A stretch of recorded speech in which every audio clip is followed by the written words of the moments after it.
Hop, 2-0, 20 daqiqacha vaqt bor. Barsada risk qiladigan vaqt keldi. Ajoyib gol! Robert Lewandowski heytlarga javob. 2-1.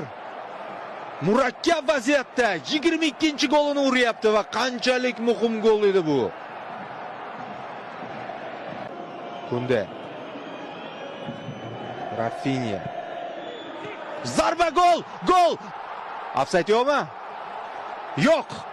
Barsa Ferran Torres 2-2 remontada. 0-2 dan chiqib ketyapti Barselona.